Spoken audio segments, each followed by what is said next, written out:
ఇక్కడ కొంచెం అన్ని రకాలుగా ట్రైనింగ్ ఒక లాయర్ డైలాగులు ఇచ్చారు సార్ ఫస్ట్ టైం నాకు. 3 లైన్స్ చెప్పాలి సార్. ఫుల్ డే ఇచ్చారు నాకు. వాళ్ళ వెనకాలే తిరుగుతూ ఉన్నాను. లైన్ చదువుతూనే ఉన్నాను సార్. ఇంకా కెమెరా ముందుకొచ్చాక ఒక గంట సేపు తీసుకున్నాను సార్. ఆ 3 లైన్స్ కంటిన్యూయస్‌గా చెప్పలేకపోయాను సార్.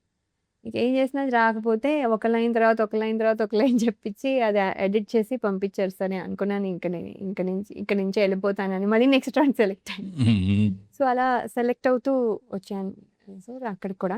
సో, ఏమైందంటే ఐ థింక్ నా రౌట్ బికాస్ ఆఫ్ స్వయంవరం ఈజీ కూడా అయిపోయింది సార్. సో, తర్వాత ఏమైందంటే సెలక్షన్ మిస్టేక్స్ చేశాను గానీ లైక్ ఏ సినిమా తీసుకోవాలి, ఏ స్టోరీ తీసుకోవాలి, ఎందుకు ఇది చేయాలి, ఇది ఎందుకు చేయకూడదు అనేది తప్పులు చేసుకుంటూ తెలుసుకున్న ఇదిలో వచ్చిన కొంచెం లాగ్ వచ్చింది సార్. అండ్ ఆల్సో అప్పుడు కూడా సినిమాలా, చదువుతాను, సినిమాలు చేస్తాను అని చెప్పి వచ్చిన ఆఫర్స్ తీసుకోకుండా సో, అంటే మనం అటెండెన్స్ మెయింటైన్ చేయాలంటే ఏడాదికి ఒక సినిమానే చేసుకుంటూ అలా ఒక 3 ఇయర్స్ అట్లా వేస్ట్ చేశాను సార్. సో, జనాలకి కూడా తెలీదు అంటే ఈవెన్ ఇండస్ట్రీకి కూడా అడిగేవాళ్ళు. "నువ్వు చదువుతావా?